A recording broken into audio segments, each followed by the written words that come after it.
আমার এখন ঠাকুরের বাসন মাজবো, ঠাকুরের জামা কাপড় ধোবো, ফুল তুলবো, গাছে জল দেবো, বা অনেক এখন কাজ আছে। তারপরে 2টোর সময় বেরোতে হবে। বেরিয়ে তারপরে 2টোর সময় বেরিয়ে এখন সকালে ব্রেকফাস্ট খাবো। মা আসছে না, মার অপারেশন হবে, মেজর অপারেশন হবে। মাকে সবাই তোমার প্রে করো যা মা ফিরে আসুক, ভালো হয়ে যাক। মানে হাঁটুর যে এই যে কোমরে এই যে ইয়ের যে বলটা আছে, ওই বলটা লাগাবে, বলটাই গেছে। যাই হোক, মাকে প্রে করো। মা বাড়ি আসতে চাইছে, বাড়িতে আসলে হবে না, মাকে অপারেশনটা করতেই হবে, নাহলে মা হাঁটতে চলতে পারবে না।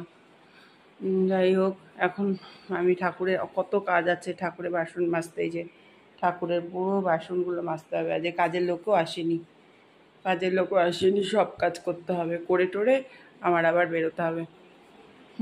Good morning. আমার যদি ভালো লাগে লাইক শেয়ার সাবস্ক্রাইব করুন, কমেন্ট করবেন।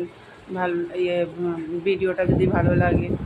আমি তোমাদের কতদিন রান্না দেখাতে পাচ্ছি না, কারণ এই অসুস্থর জন্য আমি কোনো কিছু করতে পারছি না। মা এই ঘর বাড়ি করে আমার মানে অসুস্থটার কিছুই, মানে ধরো বাইরে যাচ্ছি, ঘরে আসছি, মানে এই করে মায়ের হসপিটাল গিয়ে দিয়ে আমি দেখাতে পারছি না।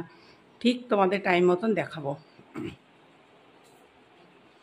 মা একটু আমার ব্রেকফাস্ট ডিম রুটি খেয়ে স্নান করতে যাব। এখন আমি ডিম রুটি খেয়ে আমি খাচ্ছি। ডিম রুটি খেয়ে, এই যে ডিম রুটি খেয়ে আমি এখন বেরোবো, চান করে বেরোবো পুজো দিয়ে। খেয়ে দেয় তোমার সাথে, জানো তো এখনও আরও 3টে ব্লাড লাগবে। ব্লাড এখনও পাচ্ছি না, ব্লাডটা এখনও খুঁজতে হচ্ছে, পয়সা দিয়েও পাওয়া যাচ্ছে না। দেখি একটা কোথায় পাওয়া যায়। এই ডিম রুটি খেয়ে স্নান করে পুজো দিয়ে বেরিয়ে যাব। আমি খাচ্ছি ডিম রুটি খেয়ে, এই যে ডিম রুটি খেয়ে আমি এখন বেরোবো, চান করে বেরোবো পুজো দিয়ে। খেয়ে দেয় তোমার সাথে, জানো তো এখনও আরও 3টে ব্লাড লাগবে।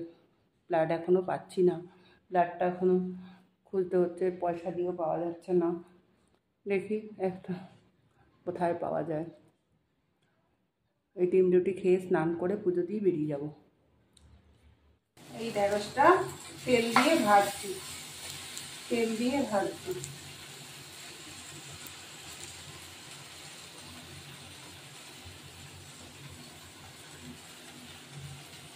তেল দিয়ে ভাজছি। গোটা লঙ্কা দিয়ে দেবো, গোটা লঙ্কা দিয়ে দেবো।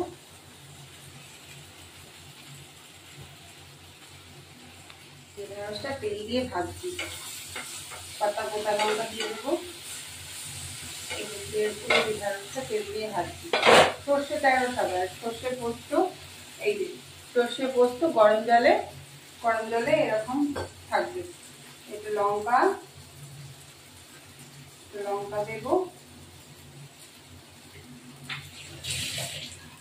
এর মধ্যে লঙ্কা দেবো।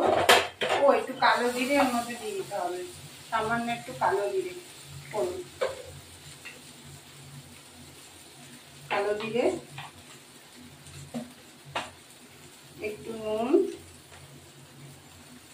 এইটুকু নুন, এই যে সামান্য নুন দেবো, একটু চিনি দেবো, একটু হলুদ দেবো, এইখানে মিশিয়ে দিতে হবে।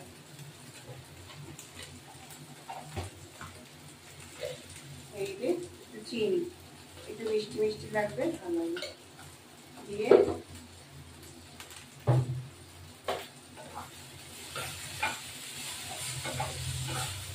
এবার ঢেকে দিতে হবে। এটাকে দিয়ে দেবো, এবার এটাকে দিয়ে দেবো, দিয়ে এইটুকু ঢাকা, একটু সামান্য জল দিতে হবে। জল দিয়ে ঢেঁড়স পোস্ত, একটু পোস্ত, সর্ষে পোস্ত দুটোই আছে, ঢেঁড়স পোস্ত গরমের দিনে এটাও খেতে ভালো লাগে। এবার আমার এই যে সর্ষে পোস্ত রেডি। আপনারা এটা বাড়িতে তৈরি করবেন, সর্ষে পোস্ত দিয়ে ঢেঁড়স চচ্চড়ি খুবই ভালো লাগে। সিম্পল রান্না। এই যে আমাদের ঢ্যাঁড়স পোস্ত রেডি।